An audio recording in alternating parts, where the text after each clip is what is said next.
لله الحمد لله رب العالمين والصلاة والسلام على سيد الأنبياء والمرسلين وعلى آله وأصحابه وأزواجه وذرياته ومن تبعهم بإحسان إلى يوم الدين.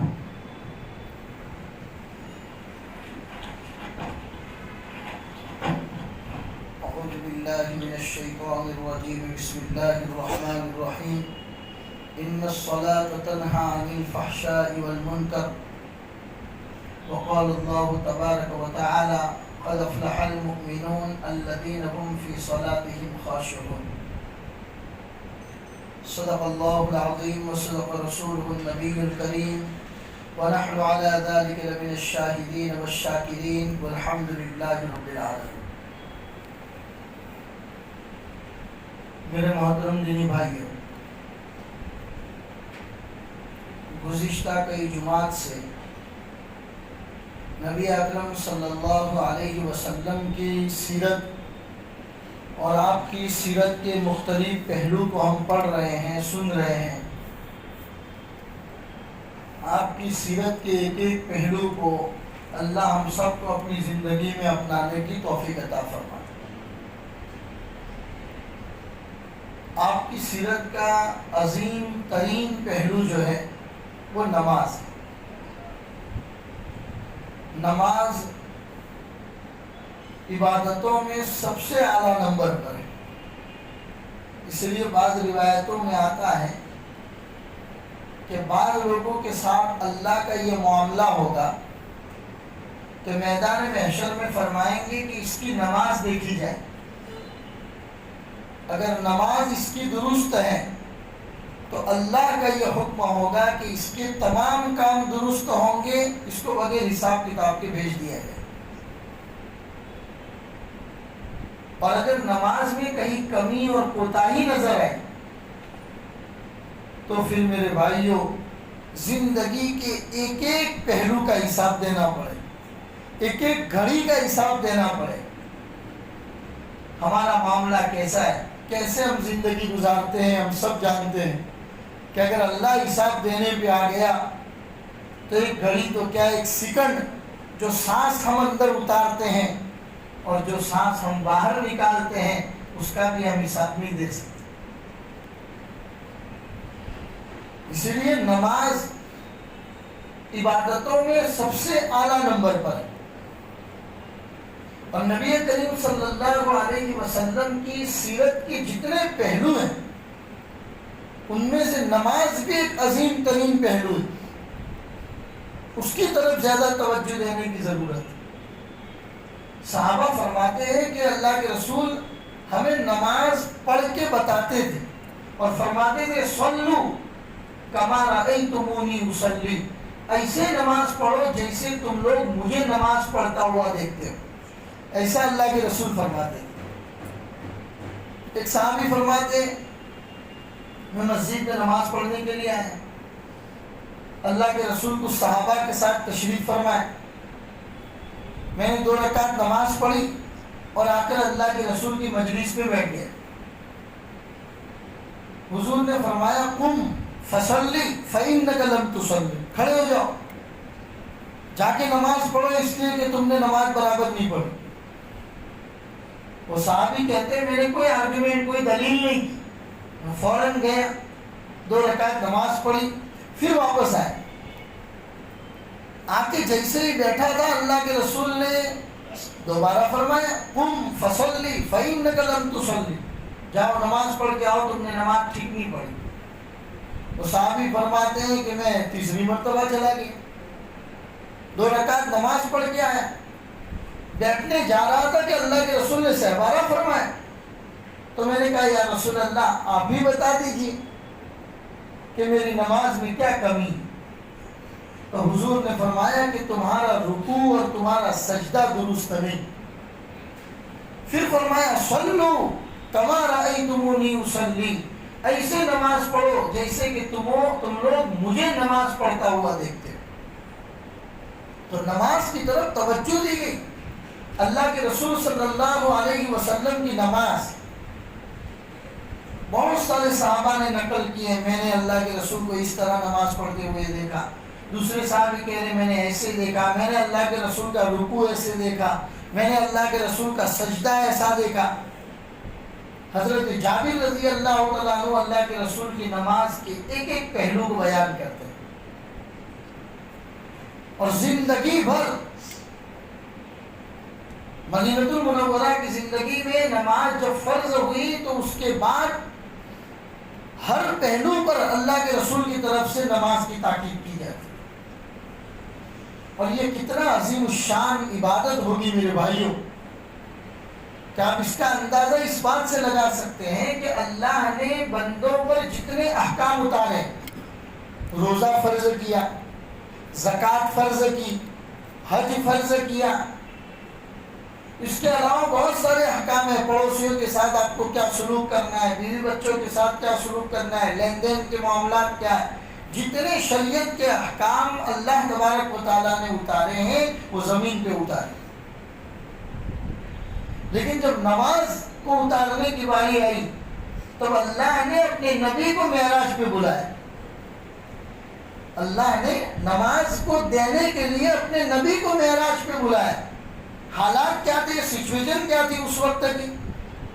بڑا ستایا تھا طائف والوں نے، مشرکین مکہ کے ظلم و ستم تو کم ہوتے نہیں تھے، دن بدین مشرکین مکہ آپ کو ستاتے تھے، ظلم کے پہاڑ توڑتے تھے۔ اس دوران آپ طائف تشریف لے گئے تو طائف والوں نے اور زیادہ ستایا آپ کو، تو اللہ کے رسول کا دل بھاری ہو گیا، کیا بات ہے، کہیں میری محنت میں کوئی کمی ہے، میری کوشش میں کوئی کمی ہے، کیوں میری امت میری بات کو سمجھ نہیں رہی، کیوں میری امت میری دعوت کی طرف میرے پاس نہیں آ رہی؟ حضور دل برداشتہ تھے، دل بھاری ہو گیا آپ کا۔ اس وقت حضرت جبرائیل آئے آپ کے پاس، تسلی دیا۔ اسی رات میں ام ایمن کے گھر پہ آپ آرام فرما تھے اور اللہ نے آپ کے لیے معراج کا ارادہ فرمایا۔ سبحان الذی اسریٰ بعبدہ لیلا من المسجد الحرام الی المسجد الاقصی الذی بارکنا حولہ لنریہ من آیاتنا۔ اللہ فرماتے رات کے وقت ہم نے اپنے نبی کو اٹھایا، مسجد حرام سے اٹھایا، مسجد اقصیٰ لے گئے، مسجد حرام مکہ میں، مسجد اقصیٰ بیت المقدس میں، یہ پورا سفر زمین پہ کروایا،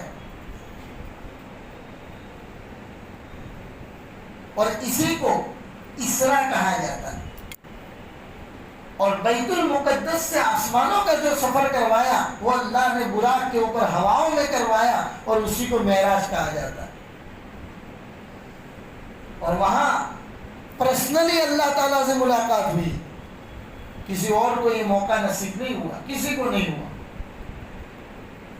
پردے میں پرسنلی بیچ میں کسی کا پردہ نہیں، کوئی واسطہ نہیں، ایک جگہ آئی اس بارڈر پہ جبرائیل نے بھی ساتھ چھوڑ دیا۔ جبرائیل نے کہا کہ ہم یہاں سے آگے نہیں جائیں۔ سدرۃ المنتہا پر جو پہنچے نبی تو جبریل ادب سے یوں کہنے لگے، اے رسول خدا سوا آپ کے اس کے آگے جو جائے گا جل جائے گا۔ اب جبریل میں بھی طاقت نہیں ہے کہ اس بارڈر کو کراس کرے۔ اس کے بعد اللہ کے رسول اکیلے اللہ کی ملاقات کے لیے تشریف لے گئے، اور اللہ کی ملاقات ہوئی۔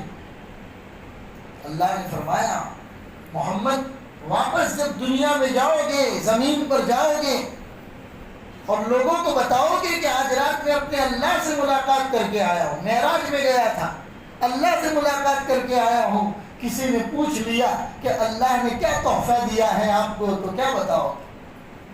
جاؤ آپ کی امت کے لیے آپ 50 نمازیں لے کر جاؤ۔ 50 نمازوں کا تحفہ اللہ نے امت محمدیہ کو دیا، محمد رسول اللہ کے واسطے سے، اور وہ بھی معراج پہ بلا۔ راستے میں مختلف آسمانوں کے اوپر مختلف انبیاء کرام تھے، حضرت موسیٰ تھے، حضرت ابراہیم تھے، مختلف نبیوں سے ملاقات ہوئی۔ نبیوں نے بتایا ہماری امتوں کے اوپر ایک ایک نماز فرض کی گئی تھی، تب بھی امت اس میں سستی سے کام لیتی تھی، آپ کی امت 50 نمازیں کیسے ادا کرے؟ جائیے اللہ سے کچھ نمازیں کم کروا دیجیے۔ دل تو نہیں مانا کہ اللہ کا دیا ہوا تحفہ ہے، کیسے اس میں سے کم کرواؤں. لیکن یہ بھی ایک اللہ کی مصلحت تھی.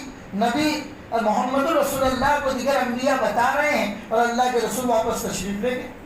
اللہ تو سب کچھ جانتی تھی. اللہ نے 5 نمازوں کو کم کر دیا. جب واپس آنے لگے 45 نمازیں لے کر، انبیاء کرام نے فرمایا ارے ہماری امتیں ایک نماز نہیں پڑھتی تھی، یہ 45 نمازیں کیسے پڑھیں گے؟ جائیے اور 5 نمازیں کم کرواتے رہیے. آتے رہیں جاتے رہیں، 5 نمازیں کم کرواتے رہیں. اخیر میں 5 نمازیں جب رہ گئی تب بھی انبیاء کرام نے یہ فرمایا نہیں پڑھے گی آپ کی امت یہ 5 نمازیں، ابھی بھی جا کر اللہ سے کم کروا دیجیے. حضور نے فرمایا جب بھی اللہ کے پاس گیا ہوں اللہ نے 5 نمازیں کم کی ہیں، 5 رہ گئی ہیں. اگر اب کی بار بھی گیا اور اللہ نے 5 نمازیں بھی اگر واپس لے لی تو اپنی امت کے پاس کیا تحفہ لے کر جاؤں گا؟ اب مجھے شرم آتی ہے اللہ کے پاس واپس جانے سے. اللہ کی طرف سے اعلان ہوا یا محمد صلی اللہ علیہ وسلم، یہ 5 نمازیں جو لے کر آپ اپنی امت کے پاس جا رہے ہیں، آپ کی امت یہ 5 نمازیں ادا کرے گی، ثواب 50 نمازوں کا ملے. جائیے امت کو یہ مصداق سنا دیجئے. اللہ نے 50 عطا کی تھی، محمد رسول اللہ نے امت کا خیال رکھتے ہوئے کچھ نمازیں کم کروائی. لیکن یاد رکھیے کہ یہ امت اگر 5 نمازیں بھی ادا کرے گی ثواب اللہ 50 نمازوں کا عطا فرمائے. تو ایک بڑا عظیم ترین تحفہ ہے میرے بھائی. اسی لیے نمازوں میں کمی اگر رہ گئی تو انسان کے دیگر تمام کاموں میں کمی رہ جاتی ہے. وہ آدمی پھر پرفیکٹ نہیں ہو سکتا. جس آدمی کی نماز مکمل ہے اس کی زندگی کے تمام کام پرفیکٹ. اور کوئی آدمی چاہے جس شعبے کے اندر اپنے آپ کو پرفیکٹ ہونے کا دعویٰ کرتا ہو اور اگر اس کی نمازوں میں کوتاہیاں اور کمیاں ہیں وہ اللہ کی فہرست میں کبھی پرفیکٹ نہیں ہو سکتا. لہذا میرے بھائیو دنیا تو آج پرفیکٹ کہے گی اور اگر آپ میں کل کبھی نظر آ گئی تو دنیا آپ کو اٹھا کر نیچے پھینک دے گی. اللہ کی فہرست میں ہم سب کو پرفیکٹ بننے کی ضرورت ہے اور اللہ کی فہرست میں پرفیکٹ اسی وقت بنیں گے جب ہماری نمازیں درست ہوں. یہ عظیم ترین تحفہ ہے میرے بھائی. اور جو انسان اللہ کے اس تحفے کی قدر کرتا ہے اللہ تبارک و تعالیٰ اس کو دین دنیا دونوں عطا فرما. یہ وعدہ ہے اللہ کا، یہ میں اپنی طرف سے نہیں کہہ رہا ہوں، قرآن فرما رہا ہے. محمد رسول اللہ کی تعلیمات کا نچوڑ یہی بات ہے کہ اگر آپ نے اپنی نمازیں درست کر دی اللہ کا وعدہ ہے اللہ دین بھی عطا فرمائے گا اور دنیا بھی عطا فرمائے گا. قرآن کریم کی آیت جو میں نے شروع میں آپ کے سامنے پڑھی، ان الصلاۃ تنہا عن الفحشاء والمنکر، کہ نماز بے حیائی اور بری باتوں سے روکتی. اسی لیے ایک آدمی شکایت کرنے لگا کہ نماز پڑھنے کے بعد بھی سکون نہیں ملتا. تو کہنے والے نے اس کو کہا کہ پھر نمازیں سکون سے پڑھا کرو. نماز پڑھنے کے بعد بھی اگر آپ کو سکون نہیں ملتا تو اپنی نمازوں کو سکون سے پڑھا کرو. جس دن آپ نے اپنی نمازوں کو سکون سے پڑھنا شروع کر دیا اس وقت آپ کی پوری زندگی پرسکون بن جائے گی.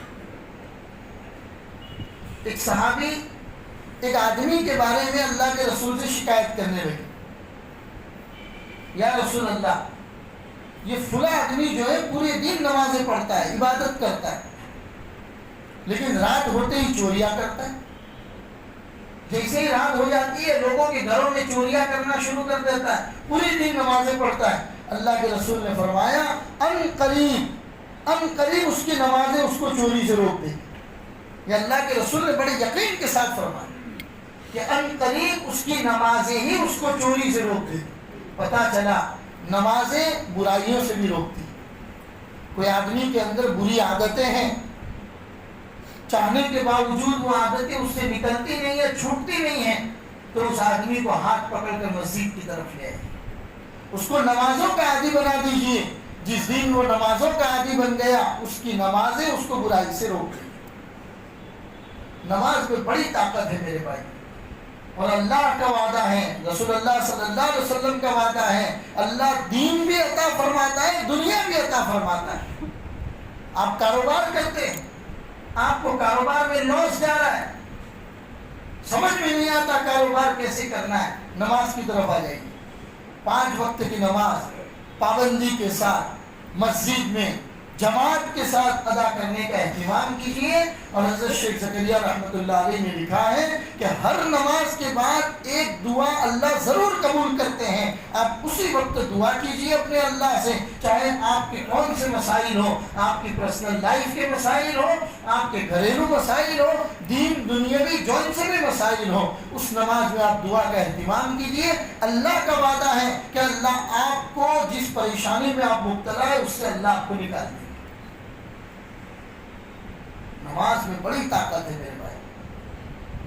پچھلے کئی دنوں سے ہمارے خاص طور پر نوجوان بھائیوں میں نمازوں میں کمیاں نظر آ رہی تھی، حالانکہ آج میں کسی اور ٹاپک پر بات کرنا چاہ رہا تھا، تیاری بھی میں نے کسی اور ٹاپک پر کی تھی، اور بڑا اہم موضوع تھا جس پر میں آج بات کرنا چاہ رہا تھا۔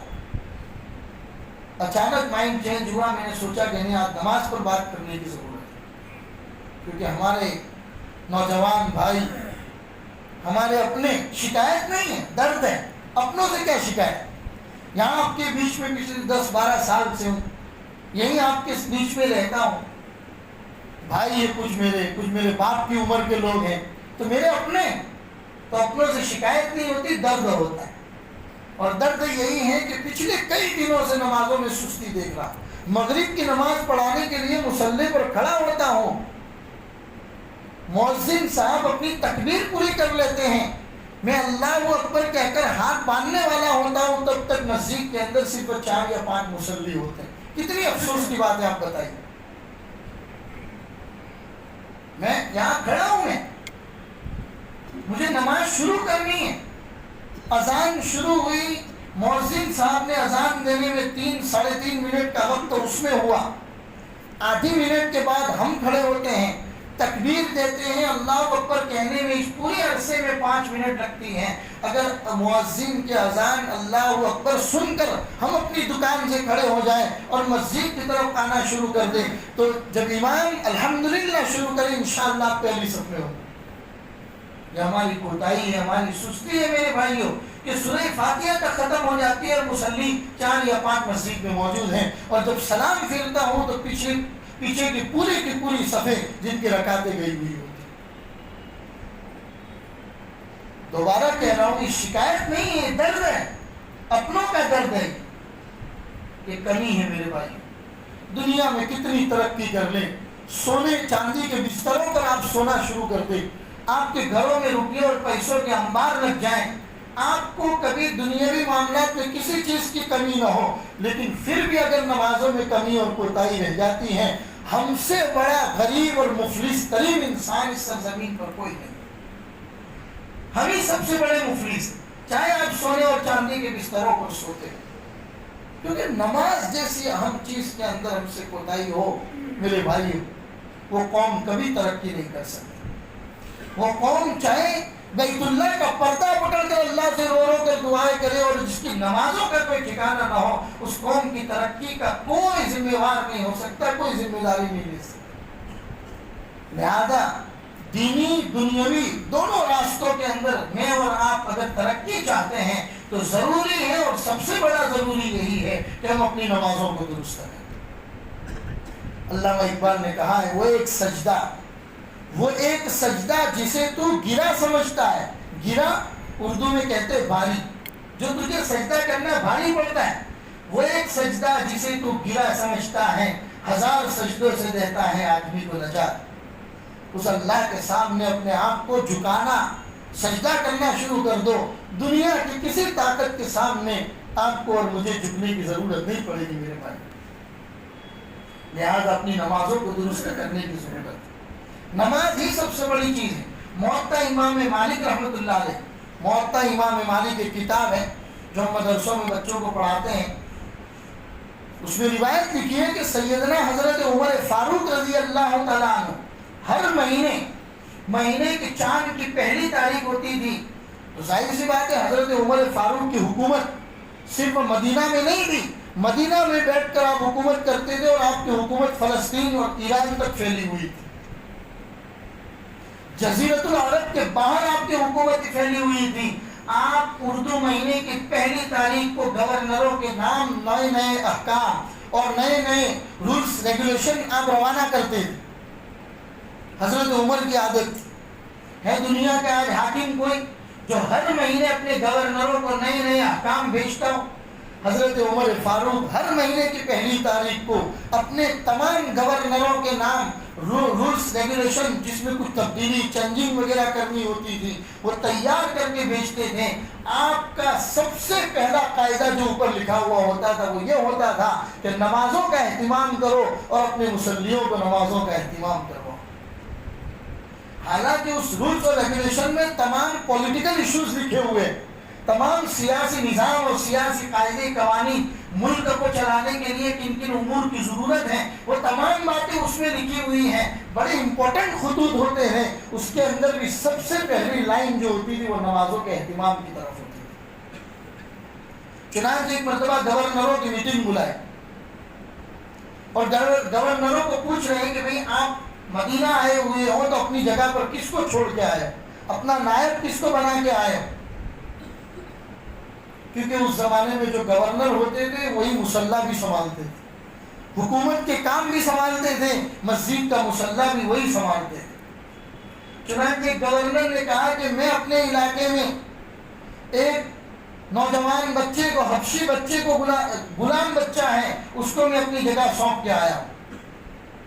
حضرت عمر نے پوچھا کہ غلام آدمی جس کو تمام چیزوں کی معلومات نہیں ہے، آپ اپنا مصلی اور حکومت کے تمام کام اس کو سونپ کے آئے ہیں؟ تو گورنر نے کیا کہا؟ اس لیے کہ وہ قرآن اچھا جانتا ہے، قرآن کے مسائل کو اچھا جانتا ہے، اسی لیے میں اپنے حکومت کی باغ دوڑ اور اپنے مصلی کی ذمہ داری بھی اسی کو سونپ کے آیا ہوں۔ تو حضرت عمر نے فرمایا یہی وہ قرآن ہے کہ جس قرآن کی وجہ سے اللہ نے قوموں کو ترقی عطا فرمائی اور جنہوں نے ناقدری کی اللہ نے ان کو تنزلی عطا فرمائی۔ پتہ چلا نماز بڑی اہم چیز ہے میرے بھائی۔ نبی پاک صلی اللہ علیہ وسلم اپنی امت کے ساتھ کتنا پیار اور محبت کرتے تھے یہ بیان کرنے کی ضرورت نہیں۔ محمد رسول اللہ کو اپنی امت کے ساتھ کتنا پیار اور محبت تھا کہ ہر وقت ہر نماز میں، حتیٰ کہ حضرت عائشہ فرماتی ہے کہ ایک مرتبہ شب برات جس کو ہم بڑی رات بولتے ہیں، 15ویں شعبان کی رات، میں نے اللہ کے رسول کو اپنے بستر پر نہیں پایا، میں نے ٹٹولا، میں نے دیکھا، ڈھونڈنے لگی اللہ کے رسول کو تو میں نے دیکھا کہ اللہ کے رسول جنت البقیع میں تشریف فرما، مدینہ کے قبرستان میں، اور حضور سجدے میں نے کان لگائے تو میں نے سنا اللہ کے رسول جو دعا فرما رہے تھے، اے اللہ میری امت پر رحم فرما۔ یعنی ایسے موقع پر بھی اپنی امت کو کبھی نہیں بھولی، ہر وقت نمازوں کے بعد آپ کی دعاؤں میں زیادہ تر اللہ کے رسول نے اپنی امت کے لیے دعا مانگی۔ جو اپنی امت سے اتنا پیار کرنے والا نبی ہے، وہ نبی فرما رہے ہیں ان لوگوں کے بارے میں جو جان بوجھ کر نمازیں اپنے گھروں میں پڑھتے، نمازیں چھوڑنے والوں کا نہیں، نمازیں چھوڑنے جان بوجھ کر نمازیں چھوڑنے والوں کے بارے میں تو اللہ کے رسول کی روایت ہے کہ ان کا ایمان میں کوئی حصہ نہیں۔ کتنی سخت روایت ہے میرے بھائی، جان بوجھ کر بغیر کسی عذر کے جو لوگ نمازیں چھوڑ لیتے ہیں، ایمان میں ان کا، اسلام میں ان کا کوئی حصہ نہیں ہے۔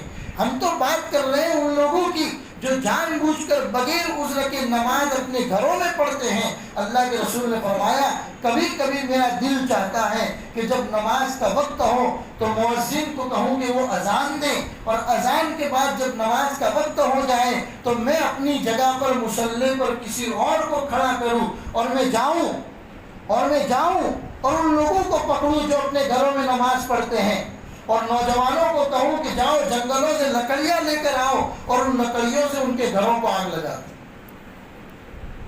یہ کون فرما رہا ہے میرے بھائی؟ محمد رسول اللہ، جو امت کو اگر کانٹا بھی چپ جائے تو محمد رسول اللہ کا دل تڑپ جاتا۔ وہ نبی فرما رہے ہیں کہ جو لوگ اپنے گھروں میں نماز پڑھتے ہیں بغیر عذر کے، میرا دل چاہتا ہے کہ میں ان کے گھروں کو آگ لگا دوں۔ پتا چلا نماز اہم ترین عبادت ہے. زندگی میں اگر نماز ہے میرے بھائیوں تو سب کچھ ہے، نماز نہیں ہے تو سب کچھ ہوتے ہوئے بھی کچھ نہیں. لہٰذا اس کا خاص اہتمام کرنے کی ضرورت ہے.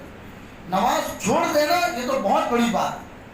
روایت میں آیا اللہ کے رسول نے فرمایا کل قیامت کے دن اللہ ایک آدمی پر فرشتے کو مسلط کریں گے، اور وہ فرشتہ بڑا گرز بولتے ہیں، بڑا والا ہتھوڑا، وہ فرشتہ اس کے سر میں اس کو مارے گا اور کہے گا فجر کی نماز چھوڑنے کی وجہ سے اللہ کا حکم ہے کہ میں تجھے ظہر تک مارے جاؤں. ظہر کی نماز چھوڑنے کی وجہ سے اللہ کا حکم ہے کہ میں تجھے عصر تک مارے جاؤں. عصر کی نماز چھوڑنے کی وجہ سے اللہ کا حکم ہے کہ میں تجھے مغرب تک مارے جاؤں. اور مغرب کی نماز چھوڑنے کی وجہ سے اللہ کا حکم ہے کہ میں تجھے عشاء تک مارے جاؤں.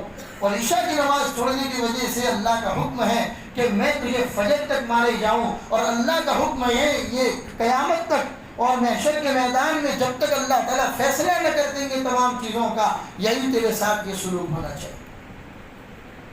پتہ چلا زندگی میں نماز کا اہتمام بہت بڑی چیز ہے میرے بھائی. قطب الدین بختیار کاکی رحمۃ اللہ علیہ کا نام آپ نے سنا، یہ قصہ کئی بار میں سنا چکا ہوں. دل نے چاہا کہ آج بھی آپ کو سنا. ہم اولیاء اللہ کو مانتے، درگاہوں پہ جاتے، تو ان کی زندگیوں کو کیوں نہیں پڑھتے میرے بھائی؟ کون تھے خواجہ معین الدین چشتی رحمۃ اللہ علیہ؟ کون تھے ان کے پیر قطب الدین بختیار کاکی رحمۃ اللہ علیہ؟ کون تھے پیران پیر شیخ عبد القادر جیلانی رحمۃ اللہ علیہ؟ بھروچ میں رہتے ہیں. ادروس رحمۃ اللہ علیہ، ادروس بہت بڑا خاندان گزرا ہے ہندوستان کے اندر، جن کی درگاہیں ہمارے بھروچ کے اندر موجود ہیں، جن کی درگاہوں کے اوپر ہم جاتے ہیں. ارے ان کی زندگیوں کو تو پڑھیے کہ ایمان کے لیے انہوں نے کیا کیا قربانیاں دی تھی. اس ملک میں دین کی بقا کے لیے، دین کی حفاظت کے لیے، ہم سب لوگوں میں دین کو زندہ کرنے کے لیے، نماز کو زندہ کرنے کے لیے ان کی کیا کیا قربانیاں تھیں. ان کو تو وقت کے بادشاہوں نے گھر کی روزی روٹی اور گزران چلانے کے لیے بڑے بڑے کھیت اور بڑے بڑے گاؤں عطا کر دیے تھے. ان کو روپیے پیسوں کا پرابلم نہیں تھا، اس کے باوجود انہوں نے سب کچھ قربان کر دیا. بختیار کاکی رحمۃ اللہ علیہ کے بارے میں آتا ہے کہ مرتے وقت انہوں نے وصیت کی تھی کہ میری نماز جنازہ وہ آدمی پڑھائے جس میں 4 شرطیں پائی جاتی، جس کی تکبیر اولیٰ کبھی فوت نہ ہوئی. یعنی جیسے امام نے اللہ اکبر کہا وہ امام کے پیچھے موجود. جس آدمی کی تکبیر اولیٰ کبھی فوت نہ ہوئی ہو. دوسری شرط کہ جس آدمی کی تہجد کی نماز کبھی ناغا نہ ہوئی ہو، تہجد کی نماز کبھی چھٹی نہ ہو. جس کی عصر کی سنت ہے، حالانکہ عصر کی سنتیں غیر موقدہ ہیں، جس کی عصر کی سنتیں کبھی نہ چھٹی ہو. اور چوتھی شرط یہ ہے کہ جس نے زندگی میں کبھی کسی نامحرم عورت کو نہ دیکھا ہو. جس آدمی میں 4 شرطیں پائی جاتی ہو وہی میری نماز جنازہ پڑھائے. چنانچہ بختیار کاکی رحمۃ اللہ علیہ تو چھوٹے موٹے آدمی تو تھے نہیں، خواجہ معین الدین چشتی رحمۃ اللہ علیہ کے بھی پیر میں سے تھے. دہلی میں جب ان کے انتقال کی خبر پھیلی تو صرف دہلی نہیں، قرب و جوار سے لوگ ان کے جنازوں کے اندر پہنچنے لگے. لاکھوں کا جنازہ تیار ہے، لیکن کوئی نماز جنازہ پڑھائے تو کون پڑھائے؟ ان کے وسیع نے آ کے کہا کہ بھائی ان کی نماز جنازہ وہی آدمی پڑھائے گا جن میں 4 شرطیں پائی جاتی، جس کی تہجد کی نماز کبھی نہ چھوٹی ہو، جس کی تکبیر اولیٰ کبھی فوت نہ ہوئی ہو، جس کی عصر کی سنتیں کبھی نہ چھوٹی ہو، اور جس نے پوری زندگی میں کسی نامحرم عورت کو نہ دیکھا. کون آگے آئے؟ کون نماز جنازہ پڑھائے؟ لوگ انتظار کرنے لگے. بالآخر اسی مجمع میں سے ایک آدمی آگے آتا ہے جس نے اپنے چہرے پر رومال ڈالا ہوا ہے. لوگ سوچ رہے ہیں کہ ایسا آدمی کون ہے اس مجمع میں جس کے اندر یہ 4 شرطیں پائی جاتی ہیں. چنانچہ انہوں نے بختیار کاکی کے جنازے کے پاس جا کر کہا اے اللہ کے ولی، ایک راز تھا جو میں اور میرا اللہ جانتا تھا، مرتے مرتے تم بھی یہ لوگوں کے سامنے ظاہر کر کے چلے گئے. آج آپ کی نماز جنازہ مجھے پڑھانی ہے، اس لیے میں آگے آیا ہوں. اگر یہ بات نہ ہوتی تو میں آگے بھی نہ آتا. لوگوں نے دیکھا کہ کون ہے یہ آدمی، پتا چلا وہ ہندوستان کا عظیم ترین بادشاہ سلطان شمس الدین التمش رحمۃ اللہ علیہ. جنہوں نے اس ہندوستان میں 51 سال تک حکومت کی. سلطان شمس الدین التمش. وقت کے بادشاہ کا یہ حال ہے میرے بھائیوں. پتہ چلا نماز کتنی بڑی چیز. وقت کے بادشاہ کا یہ حال ہے کہ اس کی نہ کبھی تہجد چھٹی ہے، نہ عصر کی سنتیں چھٹی ہیں، نہ کبھی تکبیر اولیٰ فوت ہوئی ہیں. وقت کا بادشاہ ہوتے ہوئے بھی کسی نامحرم عورت کو اس نے نہیں دیکھا. پتا چلا نماز اگر ہے تو سب سے بڑی چیز ہے، نماز اگر نہیں ہے تو کچھ نہیں ہے میرے بھائی.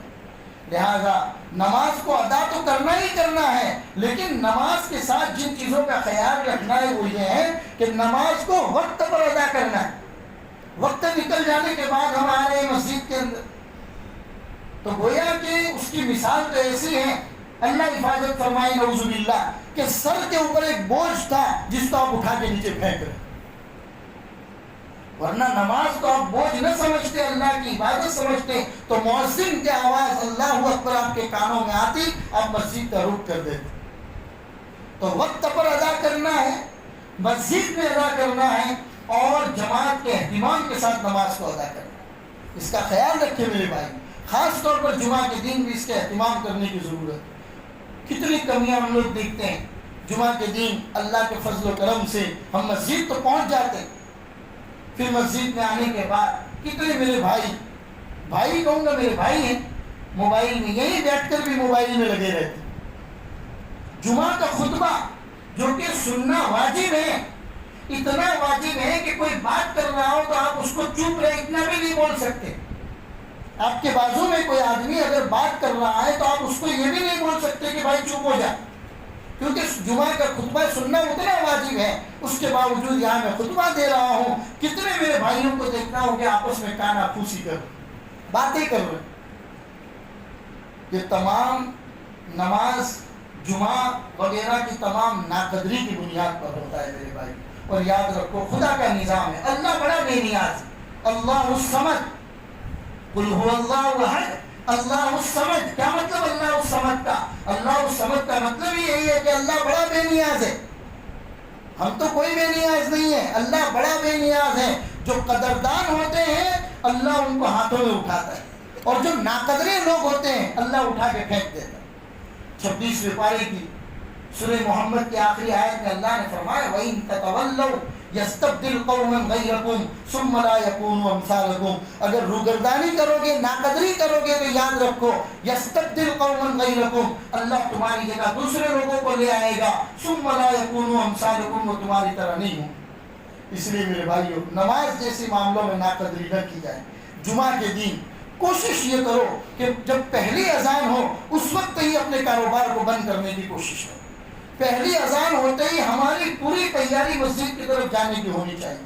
اور جمعہ کی دوسری اذان امام جب خطبہ دینے کے لیے ممبر کے اوپر آ جائے اور دوسری اذان شروع ہونے والی ہو تو اس وقت مکمل طور پر تمام کاموں کو چھوڑ کر خطبے کو سننے کی طرف توجہ ہو، یہاں تک کہ اپنی انگلیوں کو بھی نہ چٹکھائے. انگلیوں کو چٹکانا یہ بھی گویا کہ خطبے کے اندر خلل ڈالنا. لہذا کوشش کریں اور بیٹھ جائے تمام ساتھی. خطبہ کے دوران اگر کہیں جگہ ادھر ادھر ہو تو بیٹھ جائے، کھڑے رہ کر بھی خطبہ نہ سنیں، جگہ بنا کر وہاں پر بیٹھ جائیں، بڑے اہتمام کے ساتھ خطبے کو سنیں. اس لیے کہ دو خطبوں کے بیچ میں جو امام بیٹھتا ہے وہ جو گھڑی ہے نا آدھی منٹ کی 30 سیکنڈ 35 سیکنڈ کی جو گھڑی ہے وہ دعا کے قبول ہونے کی گھڑی، بہت مقبول گھڑی ہے میرے بھائیوں. امام جب پہلا خطبہ دے کے بیٹھتا ہے اور وہ جو 20-25 سیکنڈ کی جو گھڑی ہے وہ انتہائی دعا کے مقبول ہونے کی گھڑی ہے. جو مانگنا ہو اپنے دل میں اللہ سے مانگ لیجیے. لہذا اس کا اہتمام کریں. اب سردی کا زمانہ ہو رہا ہے، زوال کا وقت جلدی آ جاتا ہے. پہلی اذان بھی ہم پہلے 12:40 12:45 کو دیتے تھے، اب ہم پہلی اذان 12:35 کو دے دیتے ہیں. تو انشاءاللہ آئندہ جمعہ سے ہم جمعہ کا بیان جو ہے وہ 12:55 کو شروع کر دیں گے اور انشاءاللہ 1:20 1:25 کے بیچ میں ختم کر دیں گے. لہذا آپ اہتمام کریں، جلدی آئیں. جمعہ کو اللہ تبارک و تعالیٰ کی طرف سے برکت کا دن سمجھ کر بڑے اہتمام کے ساتھ پہنچیں، کپڑے بدل کر پہنچیں. عام طور پر بقیہ دنوں میں جو کپڑے پہنتے ہیں جمعہ کے دن کوشش کرو کہ سفید کپڑا جو نبی پاک صلی اللہ علیہ وسلم کو پسند تھا، سنت کپڑا ہے، اس کو ہم پہنے. شرٹ بھلے آپ پہنیں، سفید شرٹ، سفید ٹی شرٹ وغیرہ آپ پہنیں، سفید کپڑا جمعہ کے دن پہننے کا اہتمام کریں. یہ تمام چیزیں سنت سے پیار، محمد رسول اللہ کے طریقوں سے پیار کے قبیل سے. یہ کوئی واجب ضروری فرض نہیں ہے کہ آپ نہیں کریں گے تو گناہ ہوگا، کوئی ضروری نہیں ہے. اللہ کے رسول سے اگر پیار ہے تو پھر بہت سب کچھ ضروری ہے. اللہ کہنے سننے سے زیادہ ہم سب کو عمل کی توفیق عطا فرمائے. نمازوں کو اپنی زندگی میں اہتمام کے ساتھ اپنانے کی توفیق عطا فرمائے. وصلی اللہ علی النبی الکریم وعلی آلہ واصحابہ اجمعین برحمتک یا ارحم الراحمین.